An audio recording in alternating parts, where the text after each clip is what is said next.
আসসালামু আলাইকুম এভরিওয়ান, কেমন আছো সবাই? শুরু করছি শুকনো পাতার নূপুর পায়ে, পর্ব সংখ্যা 5। বারিশ, বলবি তো কি হয়েছে? এমন পাগলামি কেন করছিস? আকাশ আবারও বারিশকে ডাকলো। বারিশ এবার এক পলক ওর দিকে তাকিয়ে ঘুরল পেছনে। ওর চোখ দুটো সোজা গিয়ে ঠেকলো স্টেজে দাঁড়িয়ে থাকা নিজের স্ত্রীর উপর। মেয়েটা স্তব্ধ হয়ে বড় বড় চোখে ওর দিকেই তাকিয়ে আছে। বারিশের নজর গেল এবার ঝিলমিলের পাশে দাঁড়িয়ে থাকা আলতাফ চৌধুরীর দিকে। তার ভেতরে আবারও রাগ চিলিক দিয়ে উঠল। খটকা লাগলো নিজের মনে, আলতাফ চৌধুরীর মেয়ের জন্য কি একটু বেশি বাড়াবাড়ি করে ফেলছেন না? বারিশ পরক্ষণে আবার ঝিলমিলের দিকে তাকালো। মেয়েটা তো এখন অন্য কেউ নয়, ও বারিশের নিজের স্ত্রী। নিজের বিবাহিত স্ত্রীকে নিয়ে কেউ এমন নোংরা কথা বলবে আর বাড়ির শেহরিয়ার তা মুখ বুজে শুনবে? অসম্ভব। যা করেছে ঠিক করেছে। ঝর্ণা বেগম হন্তদন্ত হয়ে বারিশের পাশ ঘেঁষে দাঁড়ালেন। ছেলের এমন কাণ্ডে তিনি যেমন ক্ষুব্ধ তেমনই লজ্জিত।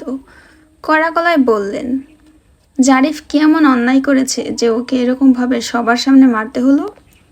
বারিশ মায়ের কথার কোনো উত্তর দিল না। তার চোখ এখনো ঝিলমিলের দিকেই আটকে আছে। ভারী লেহেঙ্গা আর গহনার জাঁকজমকে আজকে মেয়েটাকে একদম চেনা যাচ্ছে না। একটুও বাচ্চা বাচ্চা আর খামখেয়ালি দেখা যাচ্ছে না।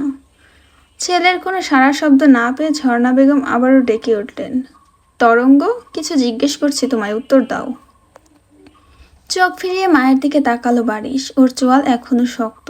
অত্যন্ত শীতল গলায় খুব সংক্ষিপ্ত উত্তর দিল, অন্যায় করেছে তাই মেরেছি। আমিও তো সেটাই জানতে চাইছি, ও ঠিক কী করেছে? ঝর্ণা বেগম পিছু ছাড়লেন না।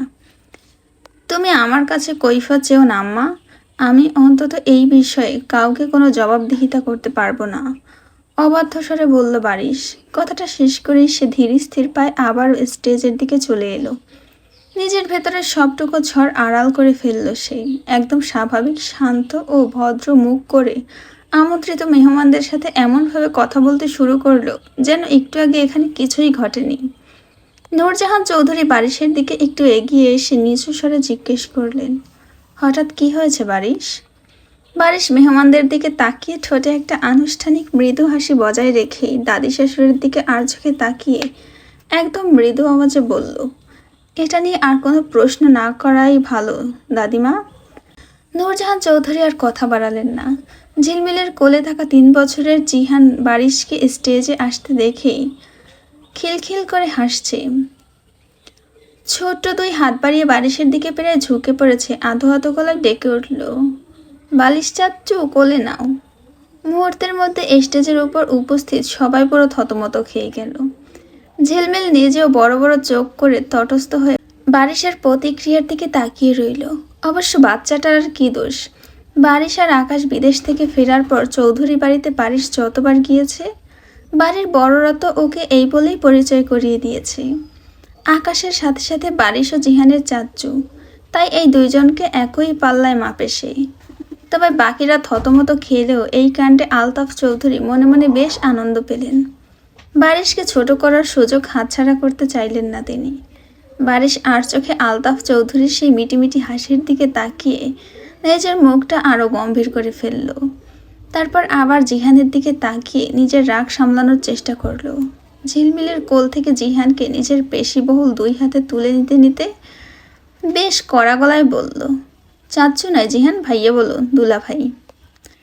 বারিশের সুর মিলিয়ে পাশ থেকে আকাশ আর নূরজাহান বেগমও জিহানকে শুধরে দিয়ে বললেন, হ্যাঁ দাদু ভাই, উনি এখন তোমার দুলা ভাই হন, ভাইয়া ডাকো। কিন্তু জিহান সে তো নাছোড়বান্দা। সে নিজের গোল গোল চোখ নাচিয়ে নাচিয়ে মাথা নেড়ে বলল, না চাচ্চু, বালিশ চাচ্চু। সুযোগ বুঝে আলতাফ চৌধুরী এবার ফোড়ন কাটলেন। বেশ চওড়া এক চিলতে হাসি মুখে ঝুলিয়ে বললেন, হ্যাঁ হ্যাঁ বাবা, ও তোমার চাচ্চুই হয়, চাচ্চুই ডাকবে তুমি, চাইলে কাকাও বলতে পারো। ফুলে উঠল বারিশের কপালের রগ। সে ভুরু কুচকে খেপা চোখে আলতাফ চৌধুরীর দিকে তাকালো। শ্বশুর জামাইয়ের সেই নীরব যুদ্ধ চলতে চলতেই বারিশ আলতাফ চৌধুরীর চোখের দিকে সোজা তাকিয়ে থেকে জিহানের উদ্দেশ্যে কড়মড় করে বলল, ভাইয়া বলবে আমাকে, মনে থাকবে?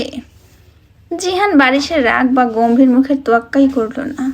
সে উল্টো খুব আয়েশ করে বারিশের গলা জড়িয়ে ধরল এবং তার কোটের কলারটা নিজের ছোট ছোট আঙুল দিয়ে খামচে ধরে আহ্লাদি গলায় বলল, চাচ্চু, আমার বালিশ চাচ্চু। পরিস্থিতি দেখে ঝিলমিল এবার আর নিজের হাসি চেপে রাখতে পারল না। মুখটা অন্যদিকে ঘুরিয়ে ঠোঁট টিপে হাসতে লাগলো। আর এদিকে আলতাফ চৌধুরীরও খুশি তখন দেখে কি, ওনার বুক গর্বে 10 ইঞ্চি ফুলে গিয়েছে যেন। বাড়ি সেবার জিহানকে নিয়ে স্টেজ থেকে সামান্য একটু চিপায় মেহমানদের চোখের আড়ালে সরে গেল। বাচ্চার কানের কাছে মুখ নিয়ে ফিসফিসিয়ে বলল, এই শালার ঘরের শালা, ভাই বলবি আমাকে ভাই, আর একবার চাচ্চু বললে ধরে এখনই মুসলমানি করিয়ে দেব। জিহান একটুও না দমে উল্টো খুব উৎসাহ নিয়ে চোখের পাতা পিটপিট করে বলল, দাও। বারিশ বিরক্ত হয়ে চোখ বড় বড় করে বলল, কি দেব? হ্যাঁ? ছোট্ট জিহান বেশ সহজ সরল গলায় বলল, মুসলমানি। তেদর একটা। কাকে তেদর বলছো? আমার ছেলেকে এক কোনায় নিয়ে এসে শিশু নির্যাতন করা হচ্ছে। নির্যাতনের কি দেখলেন? আসল নির্যাতন তো এখনো শুরুই হয়নি। অভদ্র ছেলে, দূরে থাকবে তুমি আমার মেয়ের থেকে। কাছে গেলে কি করবেন আপনি? কি করব মানে? আমার মেয়ে এখনো নাবালিকা, পুলিশ নিয়ে এসে তারপর মেয়েকে বাড়ি নিয়ে যাব। নিয়ে আসুন, যাতে জানে আপনার পরিবার আমার কাছে জোর করে ওকে বিয়ে দিয়েছে। পুলিশ আবার আমাকে না নিয়ে আপনাদেরই না নিয়ে যায়। হুমকি দিচ্ছ তুমি আমায়? আপনি আমার ছোটবেলার স্যার, তার উপরে আবার আমার একমাত্র শ্বশুর মশাই। আপনাকে এইভাবে হুমকি দেওয়া কি আমার সাজে বলুন? এত বড় বেয়াদব তো আমি নই স্যার। বারিশের এমন গাজালানো কথায় রাগে জ্বলে উঠলেন আলতাফ চৌধুরী। 420 কোথাকার? 3 মাস, জাস্ট 3 মাস যেতে দাও। আমি আমার মেয়েকে কিছুতেই তোমার মতো 420-র সাথে সংসার করতে দেব না। আলতাফ চৌধুরীর এমন হুঁশিয়ারিতেও বারিশের চেহারা এক চুলও নড়চড় হলো না। সে ঠোঁটে শয়তানি হাসি ফুটিয়ে বলল, তাই নাকি স্যার? আচ্ছা, ওই দেখুন দূরে কেমন ধামাকা গান বাজছে, শুনতে পাচ্ছেন? বাড়ির সাউন্ড স্পিকার থেকে ভেসে আসা গানের চড়া বিটের দিকে ইঙ্গিত করলো এবং আলতাফ চৌধুরীর মুখের উপর তাকিয়ে নিজের কাঁধ নাচিয়ে রীতিমতো গানের লাইনের সাথে তাল মিলিয়ে একটু সুর করে আওড়ে উঠল, জামাই আমি হিট, সবার সাথে ফিট, বলবে সবাই ছকবাজিতে জামাই 420। গানটার শেষের লাইনটা বেশ মজা নিয়ে উচ্চারণ করার পর বারিশের মুখের সেই চপলতা নিমিষেই গায়েব হয়ে গেল। চোখের দৃষ্টিতে ফিরে এলো শেহরিয়ার বংশের সেই চিরচেনা অহংকার আর ধারালো ভাব। আলতাফ চৌধুরীর দিকে সোজা তাকিয়ে অত্যন্ত চ্যালেঞ্জিং গলায় ও যোগ করল, দেখা যাক স্যার, শেষ পর্যন্ত কে জেতে, এই হিট জামাই নাকি তার রেসপেক্টেড শ্বশুর? ওকে, এবার চুপচাপ খাবার দাবার খেয়ে বাসায় গিয়ে রেস্ট করুন, আমি একটু বউয়ের কাছে যাই। বাড়ির জিহানকে কোলে নিয়ে স্টেজে ঝিলমিলের পাশে এসে বসলো। ওদিকে ঝিলমিল মনের সুখে লাউড স্পিকারে বাজতে থাকা গানটা উপভোগ করছে। গানের তালে তাল মিলিয়ে সে নিজের ওড়নাটা খুঁটে খুঁটে আঙুলের সাথে জড়াতে জড়াতে ফিসফিস করে গাইছে, দুষ্ট ছেলে জামাই সেজে দেখে আমায় উকি দিয়ে, দেখি তোমায় লাজুক চোখে আছো তুমি এমন জোরে। গানটা গাইতে গাইতে ঝিলমিলের ঠোঁটে মিষ্টি হাসি, আনমনা হাসি ফুটে উঠছিল। অবচেতন মনে সে পাশে বসা লোকটার দিকে তাকালো, আর তাতেই বুকের ভেতরে সবটুকু রোমান্টিক অনুভূতি ভ্যানিশ হয়ে গেল। হাসিটা ঠোঁটেই জমে পাথর। চোখের সামনে বসা লোকটা বারিশ চাচ্চু। এটাকে সে কিভাবে জামাই ভাববে? কান্না পায় ঝিলমিলের। এত এত ফ্রেন্ড তার, অথচ ইরান ছাড়া কেউ নেই।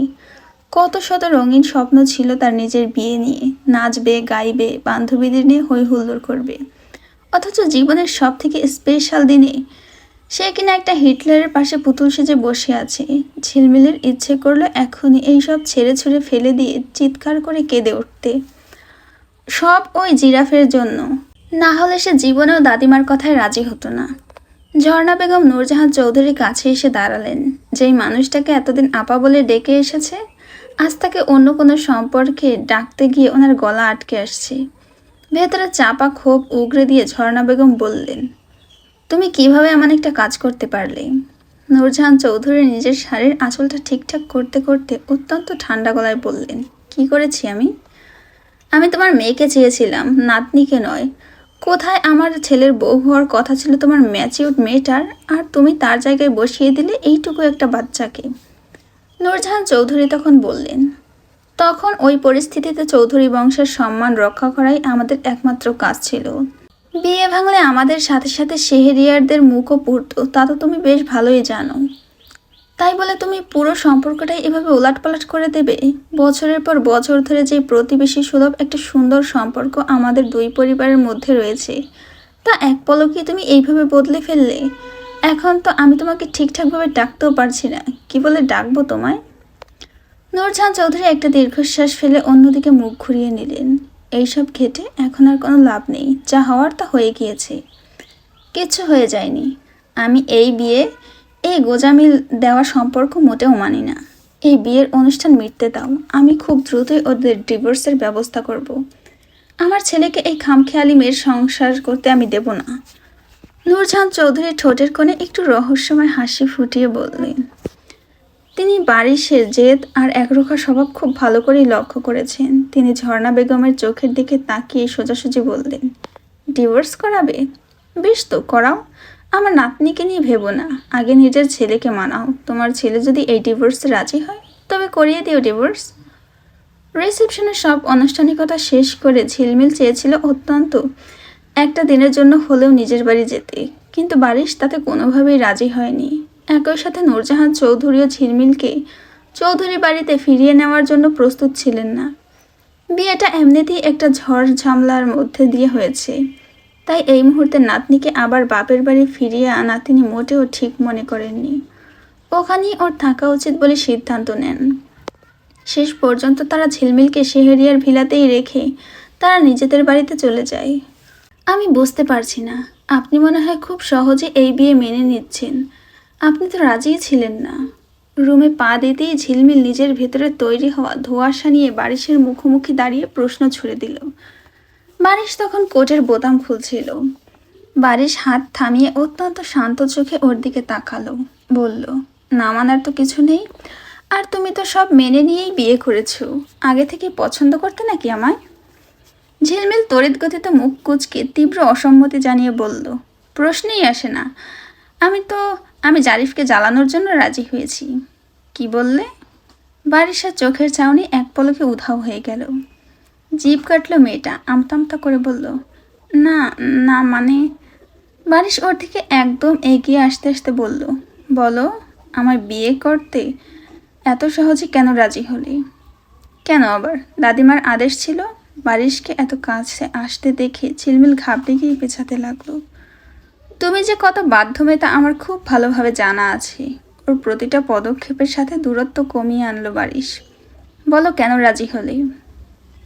ঝিলমিল পেছাতে পেছাতে এক পর্যায়ে ধপ করে গিয়ে আটকালো বিছানার পাশে। কিন্তু বারিশের এগিয়ে আসা থামল না। সে ঝিলমিলের উপর সামান্য ঝুঁকে আসতেই ঝিলমিল আরও পিছিয়ে গেল, যতক্ষণ না বিছানার চওড়া কাঠের সাথে ওর পিঠ একদম ঠেকে গেল। আর পেছনে যাওয়ার কোনো রাস্তা নেই। লোকটার শরীরের পুরুষালী পারফিউমের সুবাস আর ওর এত ঘনিষ্ঠ উপস্থিতি ঝিলমিলের ভেতরে অস্বস্তি আর দম বন্ধ করা অনুভূতি তৈরি করলো। সে নিজেকে অস্বস্তি থেকে বাঁচাতে নিজের নরম দুইটা হাত বাড়িয়ে বারিশের চওড়া বুকে হালকা ধাক্কা মারার চেষ্টা করে মরিয়া হয়ে বলতে চাইল, চাচ্চু বিশ্বাস করুন। কিন্তু কথা শেষ হওয়ার আগেই বারিশ খপ করে ওর হাত দুটো একসাথে নিজের হাতের মুঠোয় বন্দি করে ফেলল। মেয়েটা চমকে উঠে ওর দিকে তাকাতেই বারিশের সেই ধারালো গভীর চোখ দুটো খুব নিবিড়ভাবে দেখল ঝিলমিলের কাজল মাখানো ডাগর চোখ, নাক, কাঁপতে থাকা লাল ঠোঁট আর গহনায় মোড়া ফর্সা গলা। বিয়ের লেহেঙ্গা এখনো জড়ানো। সে ঝিলমিলের চোখে চোখ রেখে অত্যন্ত মৃদু আওয়াজে বলল, হুশ, এই মুখে আর একটা বার চাচ্চু ডাক শুনলে তোমার বাচ্চার বাবা হওয়ার প্রসেস খুব শীঘ্রই শুরু করব আমি। তীরের মতো গিয়ে বিঁধল ঝিলমিলের বুকে। লজ্জায়, ভয়ে আর অদ্ভুত শিহরণে ওর বুক আর পেট একসাথে মোচড় দিয়ে উঠল। ও জীবনেও ভাবেনি মানুষটার মুখ থেকে এমন কোনো কথাও ও শুনবে। সে নিজের স্বামীর সেই নিঃস্বার্থ ও অনমনীয় চোখের দিকে তাকিয়ে অবচেতনই লজ্জায় চোখ সরিয়ে বিড়বিড় করল, এগুলো কেমন কথা? ছি, আপনি আমার হাজব্যান্ড। আমি তোমার হাজব্যান্ড। ঝিলমিল মুখ ফুসকে উল্টাপাল্টা কিছু একটা বলে ফেলার আগেই বারিশ ওর চোয়ালটা আলতো করে চেপে ধরে শব্দটা শুধরে দিল। মেয়েটা আর একটা শব্দ উচ্চারণ করার সাহস পেল না। সে স্তব্ধ হয়ে বড় বড় চোখেই চুপচাপ লোকটার দিকে তাকিয়ে রইল। বারিশের চোখের দিকে চেয়ে শেষবারের মতো করে বলল, আমাকে খারাপ হতে বাধ্য করো না। মাথায় থাকবে কি বলেছি? ঝিলমিল কোনো মতে ছোট্ট করে উপর নিচ মাথা নাড়ল। পরক্ষণে বারিশ ওর হাত দুটো ছেড়ে দিল। এক ঝটকায় নিজেকে সরিয়ে নিয়ে সে সোজা হয়ে দাঁড়ালো। তারপর খুব স্বাভাবিক গলায় বলল, যাও একটা কাগজ আর পেন নিয়ে আসো, কাল থেকে তোমার রুটিন লিখে দেই। কিসের রুটিন? নিজের হাত দুটো ডলতে ডলতে অবাক হয়ে তাকালো। বাড়ির ড্রেসিং টেবিলের দিকে এগিয়ে যেতে যেতে গম্ভীর গলায় বলল, নিয়ে আসো আগে। ঝিলমিল রুমের এক কোণ থেকে কাগজ আর কলম এনে দিতেই বাড়ির ড্রেসিং টেবিলের সামনে চেয়ারটায় বসলো। কোনো কথা না বলে সে গভীর মনোযোগ দিয়ে লিখতে শুরু করলো। প্রায় 10টা মিনিট কেটে গেল। ততক্ষণে ঝিলমিল ওয়াশরুম থেকে কাপড় পাল্টে বের হয়ে এসেছে।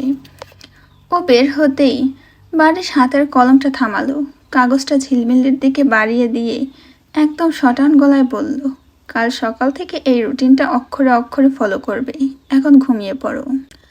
ঝিলমিল বেশ দ্বিধা আর সংকট নিয়ে কাগজটা হাতে তুলে নিল। কৌতূহল সামলাতে না পেরে মনোযোগ দিয়ে পড়া শুরু করলো। আর যত এগোতে লাগলো ওর চোখ দুটো বিস্ময় বড় হতে লাগলো। ঠোঁট দুটো আপনা আপনি হা হয়ে গেল। শকড হয়ে সে ধপাস করে বিছানার উপর বসে পড়ল। নিজের চোখকে বিশ্বাস করতে না পেরে ও প্রথম থেকে আবারও রিডিং পড়তে লাগলো। কাগজে অত্যন্ত স্পষ্ট অক্ষরে লেখা, ডেইলি রুটিন ও ডিসিপ্লিন চার্ট। 4টা থেকে 4:45 ঘুম থেকে ওঠা, ফ্রেশ হওয়া এবং ফজরের নামাজ আদায় করা। 4:45 থেকে 7টা পর্যন্ত কলেজের সিলেবাস অনুযায়ী পড়াশোনা করা। 7টা থেকে 8টা পর্যন্ত রান্নাঘরে গিয়ে শুধুমাত্র বারিশের পছন্দ অনুযায়ী সকালের নাস্তা তৈরি ও পরিবেশন। 8টা থেকে 8:45 নাস্তা শেষ করে কলেজের জন্য রেডি হওয়া। 8:45 থেকে বারিশের সাথে একসাথে গাড়িতে করে কলেজের উদ্দেশ্যে রওনা হওয়া।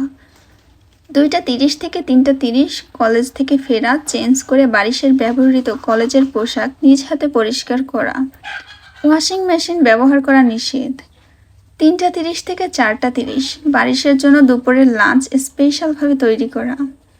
4:30 থেকে 6টা বিকেলে বারিশের কাছে উপস্থিত হয়ে কলেজের পড়া রিভিশন দেওয়া ও পড়া ধরা। 6টা থেকে 7টা মাগরিবের নামাজ ও বারিশের জন্য বিকেলের হালকা চা নাস্তা তৈরি।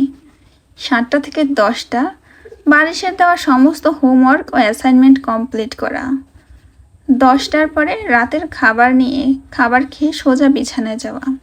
রুটিনের নিচে আরও কী কী যেন কঠিন নিয়মকানুন লেখা ছিল, তা পড়ার ধৈর্য আর ঝিলমিলের থাকলো না। ওর আগে ফুসতে ফুসতে কাগজটা বিছানায় আছাড় মেরে বলল, মানে কি এসবে? আমি এগুলো করব মানে? আপনার এই বিশাল বাড়িতে রাঁধুনি আছে, শেফ আছে, কাপড় ধোয়ার জন্য ওয়াশিং মেশিন আছে, তাহলে আমি কেন এসব করতে যাব? হ্যাঁ? বারিশ অত্যন্ত নির্লিপ্ত গলায় বলল, সকালেই তোমাকে বলেছিলাম আমার এখানে থাকতে হলে আমার সব হুকুম মেনে চলতে হবে। তুমি নিজেও মাথা নেড়ে রাজি হয়েছিলে। এখন যদি এইগুলো তোমার নিয়মে না কুলায় তবে স্পষ্ট করে বলো, আমি এখনই তোমাকে তোমার বাপের বাড়ি রেখে আসছি। বারিশের এই আলটিমেটামে ঝিলমিল একদম দমে গেল। সে তখনও বুঝতে পারেনি ও একটা আস্ত জল্লাদের পাল্লায় পড়েছে, আর তার হুকুমগুলো এমন ভয়ঙ্কর হবে। যে মেয়ে নিজে এক গ্লাস পানি নিজে ঢেলে খায় না, সে নাকি জলজান্ত খাম্বার জন্য ভোরবেলা উঠে রান্না করতে যাবে। নিজের একটা ওড়নাও কোনোদিন কাচেনি যে মেয়ে, সে নাকি এই লোকের গায়ের ঘামে ভেজা শার্ট কোট ধোবে। ভাবতেই ওর গা রিরি করে উঠল। ঝিলমিল সোজা হয়ে দাঁড়িয়ে জেদি গলায় বলল, আমি এগুলোর একটাও পারবো না, ব্যাস। বারিশের মুখের ভাব 1 সেকেন্ডে বদলে গেল। সে এক ঝটকায় দ্রুত এগিয়ে এসে ঝিলমিলের হাতটা শক্ত করে চেপে ধরল। টেনে দরজার দিকে নিয়ে যেতে যেতে বলল, তবে চলো এক্ষুনি চৌধুরী ভিলাতে রেখে আসি। বারিশের এই একরোখা জেদ দেখে ঝিলমিল এবার সত্যি ভয় পেয়ে গেল। বাড়ি ফিরে গেলে তো সব শেষ। ও যে কারণে বিয়ে করেছে, যা তার উদ্দেশ্য, কিছুই হবে না। উল্টা জারিফ আরও হাসবে, বিদ্রুপ করবে, আর দাদিমাও তো ওকে ঢুকতেই দেবে না। ঝিলমিল ছিটকে নিজের হাত ছাড়ানোর চেষ্টা করে বলল, না আমি যাব না। তাহলে চুপচাপ যা বলছি তাই করো, চোখ কান বন্ধ করে পালন করো। বারিশের গলার স্বর বরফের মতো ঠান্ডা। কান্নায় টইটুম্বর হয়ে উঠল মেয়েটার চোখ দুটো। কম্পিত গলায় অত্যন্ত অসহায়ভাবে বলল, আপনি কেন আমার সঙ্গে এমন করছেন? আমি কেন এগুলো করব বলুন তো? আমি এইগুলোর একটা কাজও পারি না। প্লিজ পড়ালেখা বাদে সব রুটিন কেটে দিন। বারিশ ওর এই কান্না ভেজা মুখের দিকে এক পলক তাকালো, কিন্তু তার মনের বিন্দুমাত্র দয়া হলো না। সে নিজের হাত ঘড়ির দিকে তাকিয়ে বলল, ঘুমিয়ে পড়ো, কালকে ভোর থেকে অনেক কাজ করতে হবে তোমায়, এনার্জি বাঁচাও। কথাটা শেষ করে বারিশ বেড সাইডের ল্যাম্পের সুইচটা অফ করে দিল। এক নিমেষে ঘুটঘুটে অন্ধকারে ডুবে গেল পুরো রুম। তারপর খাটের এক পাশে গিয়ে নিশ্চিন্তে ঘুমিয়ে পড়ল। ঝিলমিল সেই অন্ধকারের মাঝে বিছানায় স্তব্ধ হয়ে বসে রইল। ওর এক হাতে তখনও সেই রুটিনের কাগজটা ধরা। অন্ধকারের মাঝে কাগজটা দেখা না গেলেও ওর প্রত্যেকটা শব্দ ঝিলমিলের মনে হচ্ছিল তার স্বাধীনতার উপর এক একটা মরণ কামড়। সে চাইলে এই মুহূর্তে চলে যেতে পারত, কিন্তু জারিফ তো ওর সাথে অন্যায় করেছে। এইভাবে অর্ধেক পথে ছেড়ে চলে গেলে জারিফ ওকে আরো জঘন্য কথা শোনাবে। 2 মাস আগেও তার জীবন কত সুন্দর ছিল, ভাবতেও ওর বুকটা ভেঙে আসছে কান্নায়। তখন না ছিল জারিফের থেকে পাওয়া প্রতারণা, আর না ছিল এই রাবিশ।